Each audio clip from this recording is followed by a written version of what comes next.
ဒီမင်္ဂလိဟာသူမရဲ့ဒီဇိုင်းမူကြံကိုကုမ္ပဏီရုံးခန်းဇပွဲပေါ်မှာတမင်တကာချန်ထားခဲ့ပြီးထွက်သွားလိုက်ပါတယ်။သူမထွက်သွားတာနဲ့တပြိုင်နက်ကောက်ကျစ်တဲ့လုပ်ဖော်ကိုင်းဘက်ကအနာကိုအပြေးလွှားရောက်လာပြီးဒီဇိုင်းမူကြံကိုခိုးချောင်ခိုးဝတ်လဲပစ်လိုက်ပါတယ်။ဒီအလုပ်ကိုဘယ်သူမှသိမှာမဟုတ်ဘူးလို့သူမထင်နေပေမဲ့တကယ်တော့သူမနောက်ွယ်ကနေအရာအလုံးကိုစောင့်ကြည့်နေမှမသိခဲ့ပါဘူး။နောက်တနေ့မှာတော့အဲ့ဒီကောက်ကျစ်တဲ့မင်္ဂလိဟာဒီဇိုင်းကိုယူပြီးနိုင်ငံတကာနာမည်ကြီးမင်းသမီးစီကိုပျော်ပျော်ပါပါတွားပြခဲ့ပါတယ်။ဒါပေမဲ့မင်းသမီးကတစ်ချက်ကြည့်ုံနဲ့ချက်ချင်းထွက်သွားပါတော့တယ်။ဘာလို့လဲဆိုတော့အဲ့ဒီဝတ်စုံကနာမည်ကြီးဒီဇိုင်နာတယောက်စီကနေကော်ပီကူးထားတဲ့ဝတ်စုံဖြစ်နေလို့ပါ။ဒါကိုကြားလိုက်ရတဲ့အခါမှာတော့လိန်မာပါနဲ့တဲ့မူလဒီဇိုင်းပိုက်ရှင်မိန်းကလေးကတုံးလုသွားပါတယ်။တကယ်တော့လွန်ခဲ့တဲ့9ရက်ကသူတို့နှစ်ယောက်လုံးဒီဇိုင်နာရာထူးအတွက်အင်တာဗျူးလာဖြေခဲ့ကြပါ။အဲ့ဒီတုန်းကကောက်ကျစ်တဲ့မိန်းကလေးကတခြားမိန်းကလေးရဲ့အရေးချင်းကသူမထက်သားနေတာကိုသတိထားမိသွားပါတယ်။ဒါကြောင့်ကုမ္ပဏီမှာကြီးကြပ်ရေးမှုလုပ်နေတဲ့သူမရဲ့အဖေကိုအဲ့ဒီမိန်းကလေးကိုလမ်းကနေဖယ်ရှားပေးဖို့ခိုင်းခဲ့ပါတယ်။ဒါကြောင့်လေသူမအဖေကဝန်တန်းတယောက်ကိုလွှတ်ပြီးအဲ့ဒီမိန်းကလေးကိုအင်တာဗျူးဖြေဖို့လွဲမားတဲ့အထက်ကိုလမ်းညွှန်ခိုင်းခဲ့တာပါ။မိန်းကလေးဟာတနာရီကြာအောင်စောင့်နေပေမဲ့ဘယ်သူမှရောက်မလာခဲ့ပါဘူး။အဲ့ဒီအချိန်မှာတန်ရှင်းရဲ့အတော်ကြီးတယောက်ကတွေ့သွားပြီးဒီဌာနကအသစ်ထွင်ထားတာဖြစ်လို့ဘယ်သူမှလာအောင်မဟုတ်ကြောင်းပြောပြမှာပဲ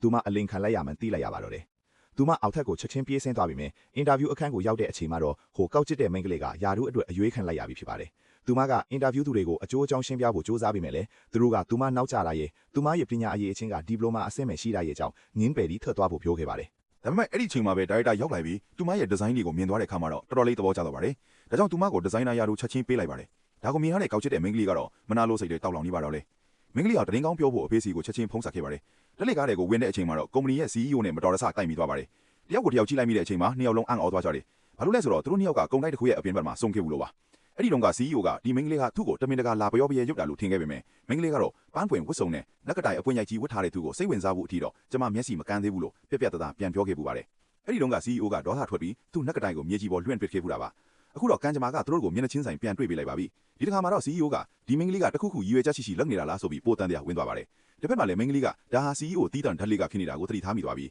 သူမနှခါတောင်စော်ကားဟဲ့ဘူးတဲ့လူကကုမ္ပဏီပိုင်ရှင်ဖြစ်နေမှသိသွားတဲ့အခါအလွန်အမင်းထိတ်လန့်သွားပါတယ်။အဆက်ကွဲလုံးလို့ဓာတ်လေးကားတွေကနေအမြန်ထွက်သွားရင်သူ့ရဲ့စိတ်ပျော်လွှားအောင်လို့ချီးကျူးစကားလေးတွေခုံးတောင်တမင်ပြောခဲ့ပါသေးတယ်။အဲ့ဒီညကုမ္ပဏီပါတီဝဲမှာကောက်ကျစ်တဲ့မိန်းကလေးကသူမရဲ့ပညာရည်ချင်းကိုအားလုံးရှေ့မှာလှောင်ပြောင်ပြီးမကြခင်အလုပ်ပြုတ်သွားမှလို့ပြောခဲ့ပါတယ်။ဒါပေမဲ့မိန်းကလေးကဂယုမဆိုင်ပဲသူမနေရာမှာသွားထိုင်လိုက်ပါတယ်။အဲ့ဒီချိန်မှာပဲဟိုမိန်းကလေးကနောက်ွယ်ကနေသူမရဲ့ဝတ်စုံကိုကတ်ကြီးနဲ့ညှပ်ပစ်လိုက်ပါတယ်။လွတ်ဖို့ကိုက်ပါတယ်ကလည်းသူမကအနာဂတ် CEO ကတော့ပဲလို့ပြောပြီးဝိုင်းလောင်ကြပါတယ်။မိန်းကလေးကဘာတုံးပြန်မှုမှမလုပ်ပဲစားပရိုးစီကနေအနဲ့ချီတောင်းပြီးသူမဝတ်စုံကိုကိုယ်တိုင်တင်ချုပ်လိုက်ပါတယ်။သူမပြန်ထွက်လာတဲ့အခါမှာတော့အားလုံးအံ့ဩထားကြတယ်။သူမကစုံပလဲထွားတဲ့ခါးဝုံအခြေကြီးကိုစတိုင်ကြတဲ့အနားမညီအတိုးလေးတီအောင်ပြောင်းလဲလိုက်တာပါ။မိန်းကလေးကကောက်ချက်တဲ့မိန်းကလေးကိုသူမဝတ်စုံရဲ့ဈေးနှုန်းကိုပြပြီးလျော်ချေတောင်းပါတယ်။ဟိုမိန်းကလေးကစင်ကြေပြီးကိုစူးစမ်းပေမဲ့သူမကပြုံးပြီးရှင်ကအနာဂတ် CEO ကတော့ပဲဝတ်စုံတဲ့ဘိုးတော်ပေးနိုင်မှာပါလို့ပြောလိုက်ပါတယ်။ဒါကိုကြတော့ဟိုမိန်းကလေးကဘာမှပြန်မပြောနိုင်တော့ပဲသူမရဲ့ဂုံတိတ်ခါကိုထိမ့်သိမ်းဖို့အတွက်လျော်ချေချက်ချင်းပေးလိုက်ရပါတယ်။ဒါပေမဲ့စိတ်ထဲမှာတော့လက်စားချေဖို့ဆုံးဖြတ်ထားပြီးသားပါ။သူမကဝိုင်းကွက်ထဲကိုပိုးရည်တွေတမင်ရောပြီးအားလုံးရှိမှအဆက်ခွဲဖို့အတွက်အယောင်ဆောင်တောင်းပန်စကားနဲ့အတူမိန်းကလေးကိုတိုက်လိုက်ပါတယ်။ကဲနောက်ထပ်ဘာတွေဆက်ဖြစ်လာလဲပေါ့နော်။